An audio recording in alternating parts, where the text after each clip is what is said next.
Hi welcome back to our channel fscookeryvlogs. ഇതൊരു ഇഫ്താർ special recipe തന്നെയാണ്. വൈകുന്നേരങ്ങളിൽ നോമ്പ് മുറിച്ച് കഴിയുമ്പോൾ കഞ്ഞിയും കപ്പയും ഇതുപോലെ നെത്തോലി കിട്ടുവാണെങ്കിൽ ഇങ്ങനെയാണ് ട്രിവാൻഡ്രം സൈഡിലൊക്കെ ചെയ്തെടുക്കുന്നത്. അതിനായിട്ട് ഞാനിവിടെ ഒരു മിക്സിയുടെ ജാർ എടുത്തിട്ടുണ്ട്. ഇതിലേക്ക് 1.25 കപ്പ് മുതൽ 1.5 കപ്പ് വരെ തേങ്ങ എടുത്തിട്ടുണ്ട് കേട്ടോ. ഇതിലേക്ക് 2 കൊച്ചുള്ളിയും 1 ടീസ്പൂൺ മഞ്ഞൾപ്പൊടി, 3 ടേബിൾ സ്പൂൺ മുളക് പൊടി, കാശ്മീരി ചില്ലി പൗഡറാണേ. ഇത്രയും ഇട്ടിട്ട് ഒരു പച്ചമുളകും കൂടി ചേർക്കും. എന്നിട്ട് കുറച്ച് ഒരു അരക്കപ്പോളം വെള്ളം ഒഴിച്ചിട്ട് നന്നായിട്ട് അതൊന്ന് അടിച്ചെടുക്കും. അവിയലിനൊക്കെ നമ്മൾ അടിച്ചെടുക്കുന്ന രീതിയിലാണ് അരച്ചെടുക്കുന്നത് കേട്ടോ. അത്രയും മാത്രമേ അരയ്ക്കുന്നുള്ളൂ, ഒരുപാട് അരഞ്ഞ് പോകരുത്.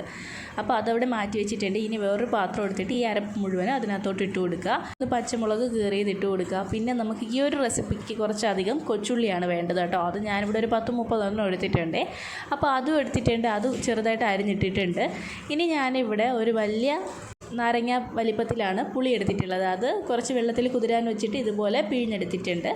അപ്പോൾ അതും ഒഴിച്ചു കൊടുത്തിട്ടുണ്ട്. ഇനി നന്നായിട്ടൊന്ന് മിക്സ് ചെയ്തതിന് ശേഷം നമുക്ക് ആവശ്യത്തിന് വെള്ളം ചേർത്ത് കൊടുക്കാം. 2 കപ്പ് വെള്ളമാണ് എനിക്കിവിടെ വന്നിട്ടുള്ളത്.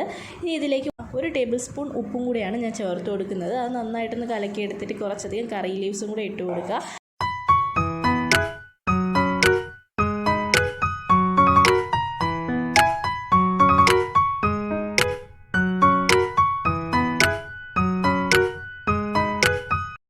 ഇതിലേക്ക് നെത്തോലിയാണ് ഇട്ട് കൊടുക്കുന്നത്. ഏകദേശം 1/2 കിലോയോളം നെത്തോലി ഞാൻ എടുത്തിട്ടുണ്ട്. കഴുകി ഡ്രെയിൻ ചെയ്ത് വെച്ചിരിക്കുമായിരുന്നു.